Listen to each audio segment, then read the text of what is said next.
Yeah, good evening, everyone. First of all, good thanks to Global Insurance Brokers platform, which has been provided to me to connect to all you viewers. The topic I'm going to talk about and discuss with you today is life after lockdown, and I'll try to demystify the puzzle of something like the new normal that we're going to live after this period of lockdown 4 ends. See, actually, what has happened is in these last 2.5 months, ever since we have been under the cloud of COVID, we have sort of done our PhDs and thesis in COVID from WhatsApp. We know everything about the virus, we know everything about how it spreads, and we know everything what we have to do in terms of preventing ourselves from getting infection from the virus.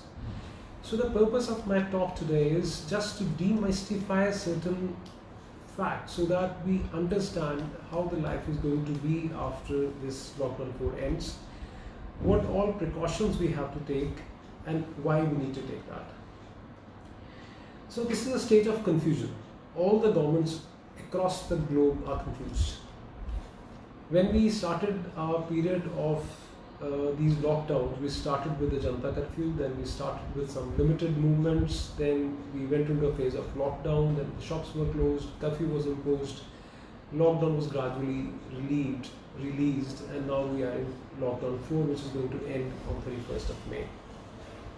People say that we are very eager to go out, and the same is true with the virus. It is just waiting for you to come out.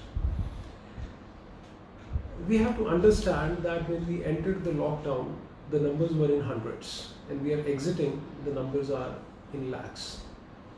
What is going to happen in next 15 days is that the number is not going to decrease. Actually, the number is going to increase. We started with something like virus हमारे यहाँ पे नहीं आएगा because we have got immunity, the herd immunity or the higher immunity that the Indian population has got. But then it changed to that we will fight the virus. And now it is changed to that we have to live with the virus. So if we have to live with the virus, what will be the new normal that we have to discuss? Now there are certain confusing things about it which I would discuss first is that we were told that the safe distance is 1 meter if you have to do social distancing. But yesterday there was an article in Hindustan Times which quoted a study done in London and also New York, which suggested that the safe distance according to this and newer study is 6 meters and it is not 1 meter. So there is confusion. The second point of confusion is that I give you an example. There was a star who got infected from London. She went to numerous parties. She turned positive and eventually turned negative in so many tests. She was an asymptomatic carrier. She was suffering, but she was asymptomatic. But in her case, none of the contacts came out to be positive. Now the second example is that we had a doctor who did a small procedure of 5 minutes. The patient again was an asymptomatic carrier, but all the attendants of the patient and 5 paramedic associated along with the 2 doctors who did the procedures, they all turned out to be positive. Now how it is that one asymptomatic carrier could not infect anyone, whereas the second asymptomatic carrier could infect so many people and all of them. So there has to be something which needs to be cleared up. Now we are at a stage when the lockdown ends that we know that we have to go out to work. And also we have to realize that we have to get people coming into the homes also. May it be maids, may it be our servants, drivers or whatever, or security guards. So they have to come into the house. What is safe and what is not safe. So now my purpose is to demystify this puzzle. See, I would tell the basic rule that we have to follow is that we have to presume that every person who is coming in our contact is a positive patient who is a potential person to infect us. That's one. Second is that we have to be sort of becoming obsessive with the personal hygiene that we maintain, with the wearing of certain PPEs that we do, and the maintaining of social distance. So these 2 things are very important. So we have to be really obsessive about how we go out and what we do out. and we have to actually decrease all the possibilities of the risk and make ourselves as much safe as possible. Now, before I go into the details of what I want to talk, I just want to reiterate or repeat what everyone knows. The virus enters in our body through the mucous membrane of the eyes, the nostrils, and the mouth. Now, the virus can reach all these 5 portals, so 2 eyes, 2 nostrils, and 1 mouth, through 2 things. The virus which is floating in the air, which is in the form of droplets, or the droplets which have settled onto the surface, we pick them from our hand and touch it somewhere around our face, and from there the virus enters inside. So all we have to do in our later part of few months is that we have to protect this virus from getting into through these 5 portals of entry. Now, if I have to give you a small example before I start with the small technical thing, is that we imagine a scenario in Holi, that we celebrate Holi. There are 2 groups of people who are celebrating. One person, he just throws up into the air a small fist of color, whereas there is another person who throws up a huge bowl of color into the air. Imagine the color which is thrown out in the air are the virus particles. Now, if you are standing there, you are inhaling that color into your lungs, which I say, if you are inhaling the virus, you are getting yourself prone to infection. What becomes important is that if the color in the air is just a fistful, the number of virus or the virus load that we call is less. If the color is thrown inside, it is indoors, the dilution factor is less, so your chances of inhaling more of color is high. But if it is outdoor, because of the dilution factor, the chance of inhalation is low. If you are in the middle of the party, middle of the person, just close to the person who is throwing it, the chances of inhaling the color into your nostrils and lungs is high. But if you are somewhere in the periphery, the chances of inhalation are less. If there is fast wind blowing, again the chances will be low. But if it is a static or a low wind atmosphere, the chances will be high. If it is indoor and there is some recirculation of the air, the chances of inhalation of the color will be high. So this basically explains the importance of virus load, which if it is there around us, how we are going to inhale that virus load.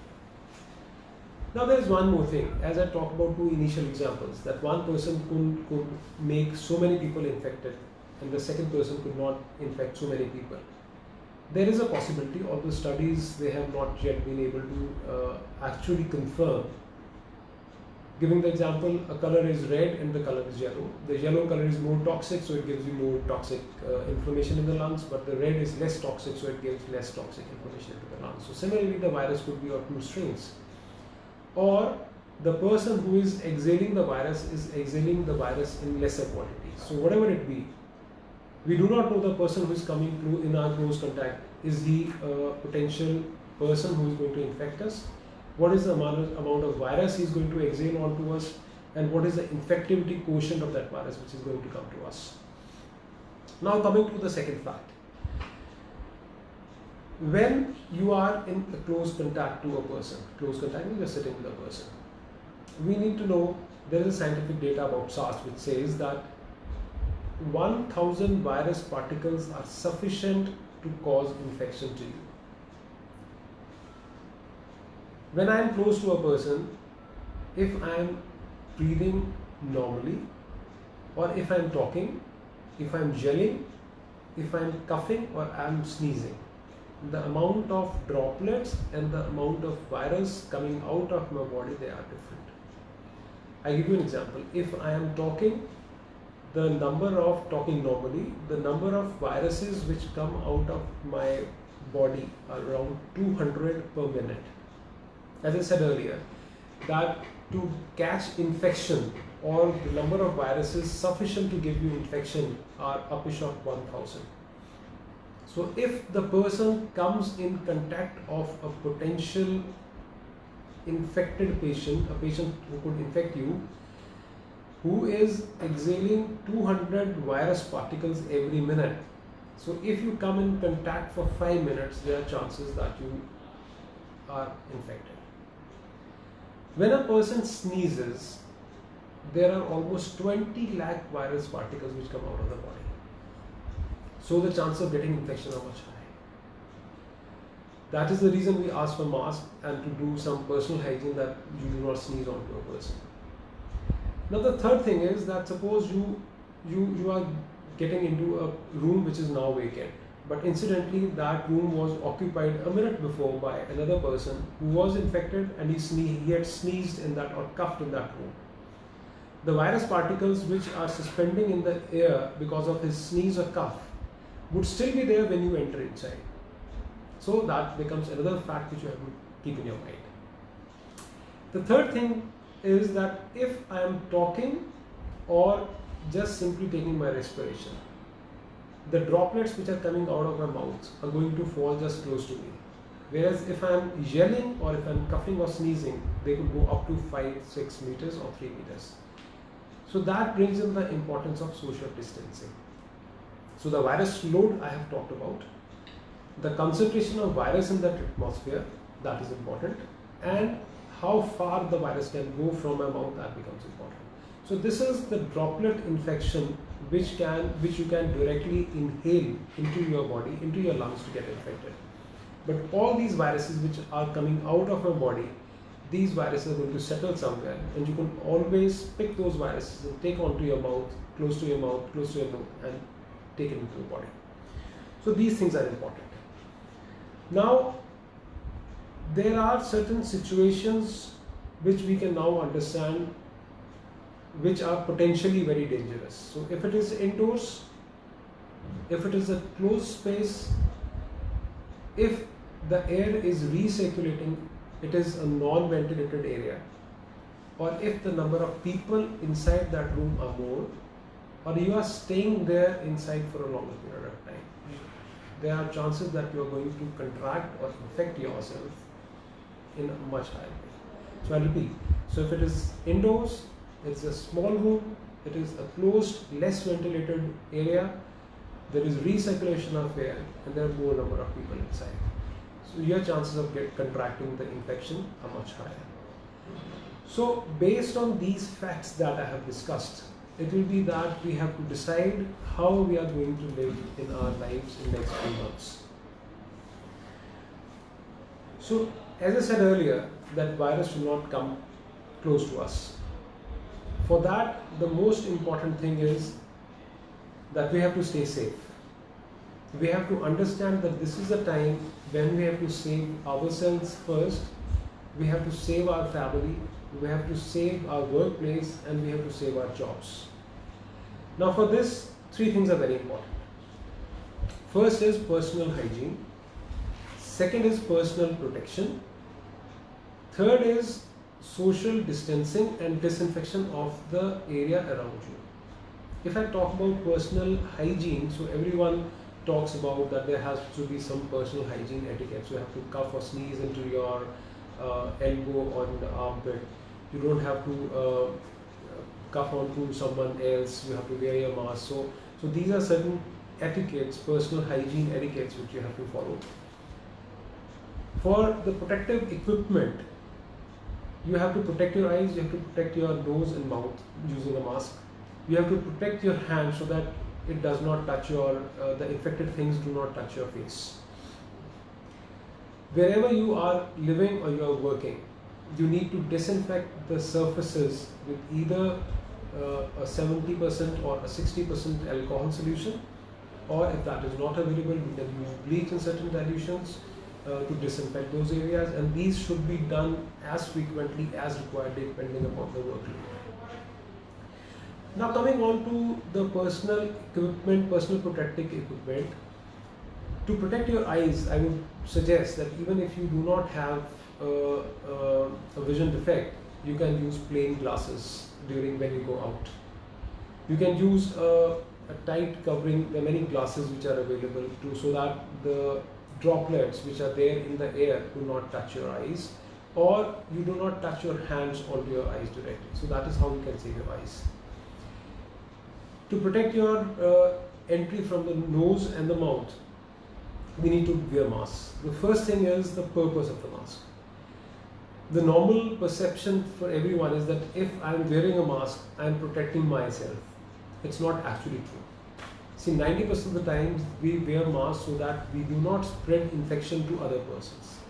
It is only 10% that it gives you protection. N95 mask or plain mask, surgical mask or homemade mask, it depends upon your work condition. If you are a healthcare worker, probably N95 masks are good. If you are in an area where you think that there are more number of patients or the congestion is higher, you need to wear some the surgical masks. But homemade masks can also be worn. Now, disadvantage of wearing the mask is that when you are wearing a higher quality mask which filter out most of the droplet infections, then there are chances that you are rebreathing carbon dioxide which you are exhaling. So it might become suffocating. If you want to do exercise wearing the mask, it might cause some lungs also, which the recent studies have now shown.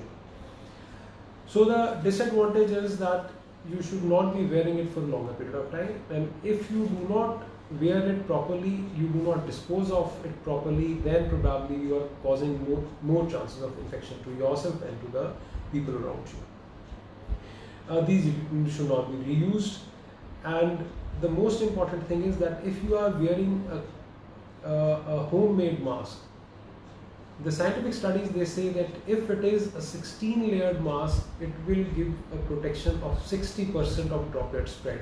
But having a 16-layered mask is very difficult to wear because it is going to cause you suffocation. So if you are wearing a lesser number of layer of mask, be prepared that it is going to cause more infection to the person who is standing in front of the person. So now we have understood that if we step out of the home, our wearing mask is important, our wearing glasses is important, but equally important, or rather more important, is the person who is wearing the mask, who is coming close to you. So you have to ensure that the person, if he is coming close to you, he should be wearing a proper mask. If he is not wearing, you can always ask him or request him to wear the mask. And if you think that the mask is not proper, it is just normally what people do is they would just wrap a hanky around with a single layer of cloth with that. So if you think that the person who is coming close to you has got a single layer mask, you should try to maintain adequate and a safe distance. Now, personal hygiene, as I said, is important. Frequently washing your hands will disinfect your hands, and the importance is that if you are touching your hands on an infected surface, then these virus particles which are there on the infected surface will not come into the body. Now coming to the special situations. See, we all have to go out to work. The precautions that we have to take once we are leaving the home is that we should be carrying adequate personal protective equipment with us. So we should be having our masks, our goggles ready with us. We should have sanitizer, which would be in the form of a 60 or 70% alcohol or a liquid soap, depending upon whatever circumstances you are in. If you are walking out and using a public place, it is always better that on the mask you should have your cloth, maybe your dupatta or some scarf wrapped around you so that you are adequately protected. And if you are wearing half sleeves, it is better that you either wear a long armed glove to protect yourself, or a shirt or an sort of apron or a gown which are usually available in the market, so that you protect your open surfaces of the body. When you step into the house, the first thing that you need to do is that all these things which are so-called protecting you, you should leave them outside your house. You should try not to touch the door handle. Someone opens the door with you, opens the door for you, you directly go into the washroom, take a shower, with the precaution that the 20-second formula that has always been advocated, we follow that. And after the shower, we press into a fresh dress and then come out and meet everyone. Before that, we do not meet anyone. So because we have to live with it, so whatever practices that we start to follow now, we should be protecting ourselves, taking the understanding of how the virus can enter inside, what is the amount of virus load. But all these solutions should be practical, and these should be sustainable, and we should be able to repeat them in everyday life. If there is some impractical solution like wearing very big masks, you will not be able to wear it for a longer period of time. And then you have to understand in personal circumstances, whether you are working in what type of offices, that what is the best suited protective equipment for you. Now we go out for dining also. There is a recent study in Japan which said that 20 subjects, 20 customers, they went into the hotel. All of them were non-infected, they were afebrile, all of them washed their hand before they entered inside. And it was a buffet restaurant, so they went inside, and for the experiment what they did was only one person was given a fluorescent cream to rub on the hand. And this was sort of like, if the person is coughing in the hand, what is going to happen? So the study, the picture by a fluorescent camera was taken after 30 minutes. And you would not believe, the persons who were sitting alone, the persons who were sitting in the farther corner, most of them had the fluorescent color on them. Some, they had the hand smeared, most of them, their cutlery smeared, their hand, the color was seen on the face also. And it was because of the person who had the color was smeared on the hand, because he was touching the different utensils, he was touching the serving spoons and serving trays. The similar study was again carried out, but this time all the serving was done by one person. And the color shown up, or the color taken up by suggesting the infection, was now 1 on 300. Now, if we have to understand this example, we can take it to this point, that when we are working in a close working place, the movement, whatever it is, should be limited. Most of our communication, it should be on phones or on emails or whatever. And persons, if there are certain files to be moved, not everyone should be moving in the offices. Rather, there should be one clerk or one peer who should be taking all the files around, so that the transmission based on the which is from the viruses which is placed on the files is decreased. So the second thing in the workplace that we can do is that we can stagger the shift. The number of employees are there less, so that the chance of spreading the infection is less. More and more use of technology becomes more important. When we go out to dine, we see that the circulation or the restaurants or the hotels that we dine in, they are not very congested. The recirculation of the air, it is not there. The flow of air is proper. The doors are open, and it is better that if you dine out in an open space rather than a closed restaurant.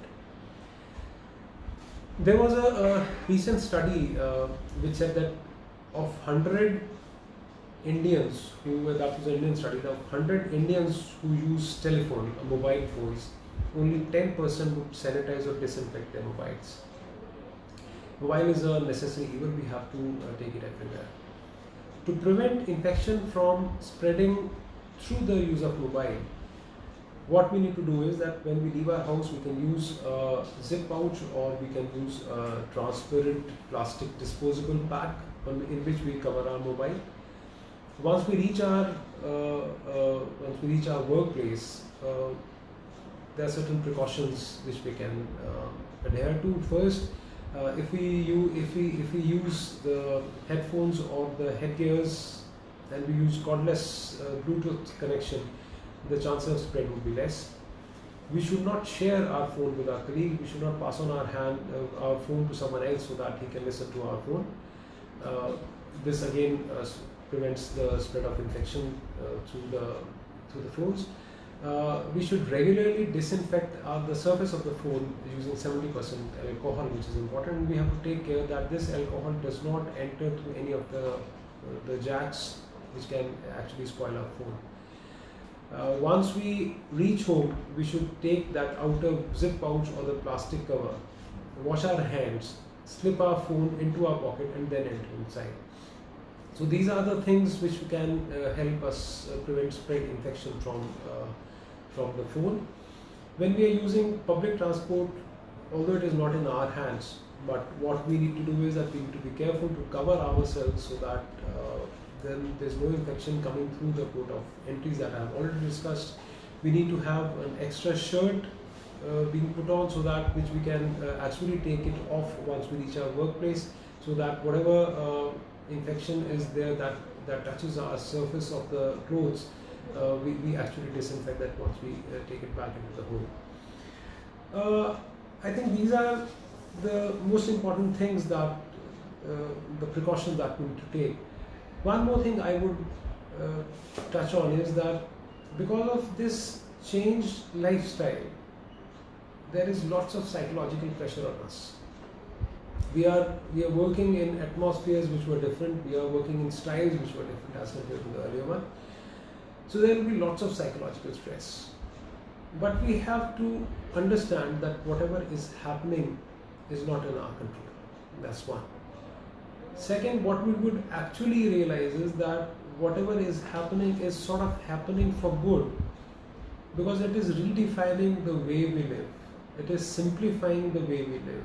And if we just understand that, we would not actually go into the stresses that everyone is now bearing, that we cannot go out, there are so many limitations. So this will now become a part of us. So that is the new normal that we have to accept to. So yes, of course, there are so many stresses which cannot be taken off. But if we make us understand that this is a situation where we have to redefine ourselves, where we have to reinvent ourselves, where we have to re-acclimatize ourselves, probably the amount of stress will be much less. When we are going into for shopping, probably the open malls, they are safer as compared to the congested grocery shops. Again, for the similar fact that we are staying there for lesser amount of time, the air dilution factor for the virus borne is much less, and whereas if we are in a closed congested grocery shop, the amount of transmission will be much more. I think we can take it on to so many things that, but all the answers can be given by understanding the logic that I gave in my earlier part of the talk. Running in a health club might be dangerous, but running outdoors might be better. You should not run to the mass. Similarly, outdoor dining is better, indoor dining is not that safe. Public transports, we should be very careful about keeping the social distancing and taking all the precautions. So this is how our new life has to be. Thank you very much. And I think if there are any questions, because see, most of the things we all know, but what I wanted to tell in these last couple of minutes was just understanding why those things are important. Because if we understand that why, how becomes easy. Thanks a lot.